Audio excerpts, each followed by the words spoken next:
til London, nærmere bekendt Brixton-området, for at undersøge noget om globalisering, hvordan det har påvirket den her by.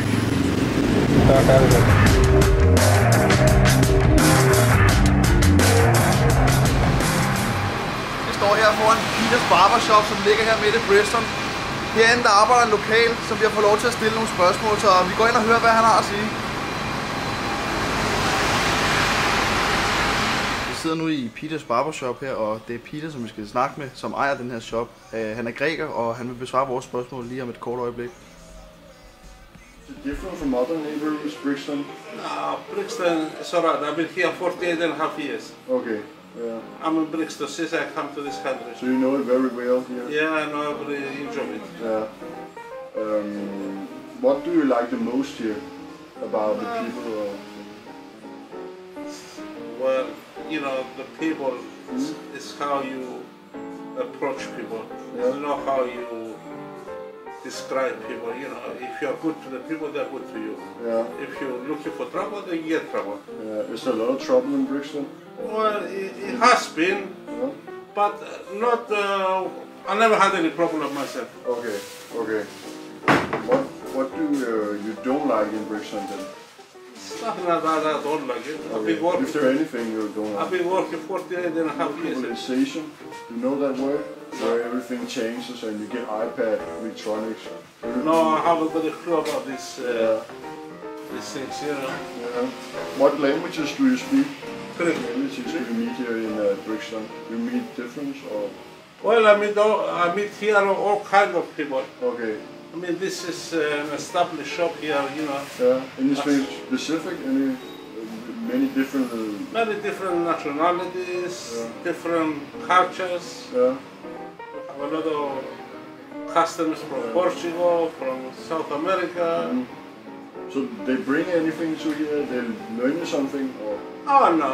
They just come here for as a customers. We talk about their culture. And that's it. Yeah. Okay. It's not much time, you know. Well, I see you have an iPad here. Yes, We have a lot of the electronics. boys, Yeah. the boys, they're alright. They know how to use it. I don't know. Okay. I'm an old-fashioned. Vi fik altså at vide inde i Peters Barbershop, at Peter han var old fashion, men alligevel så har han ansat nye unge mennesker, der kommer ind med nyt elektronik. Der kommer også rigtig mange unge mennesker, og alle mennesker i alle aldre, der bliver klippet. Og han fortalte os faktisk, at han har klippet nogle kendte fra MTV.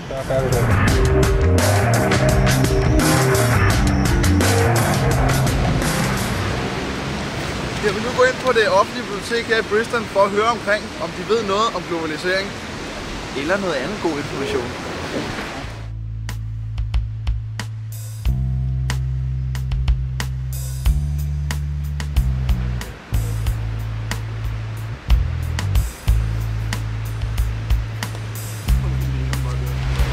Under en loft havde de desværre ikke nogen oplysninger omkring globalisering, så vi må lede videre.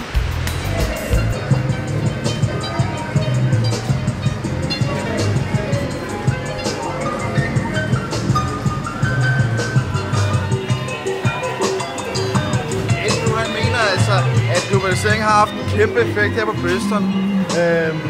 Der er så mange forskellige miljøer. Der er alt fra store dyre butikker til sådan nogle små, mere lokale butikker. Og det her, det er jo Danmarks svar på Elgiganten. Andrew han vil ikke filmes, da han selv er i de dårligere kredse, mente han, og tidligere kriminel, så det vil han ikke bryde sig om. Men vi fik vores svar, det var super.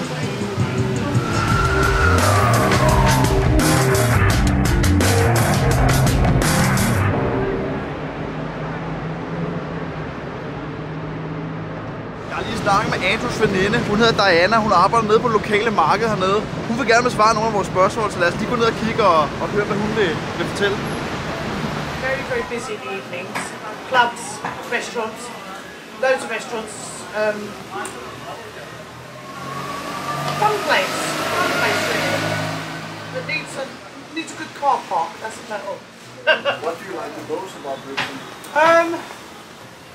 It's all the different people. It's just nice. All the different mixes of people. It's nice. What about this line? Sorry? What about this line? No car parking.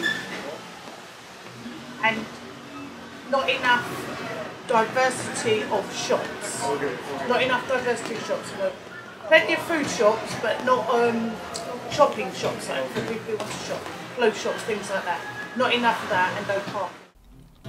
Vi er nu tilbage på vores hotel. Vi har fået en masse gode indtryk omkring kulturforskelle.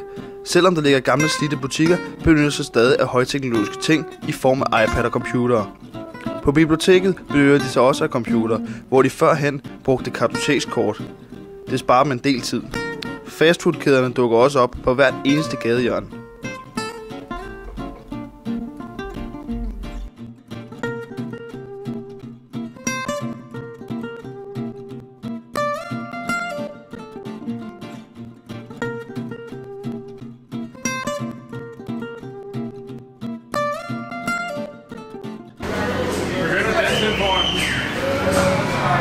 Det går ind i morgen.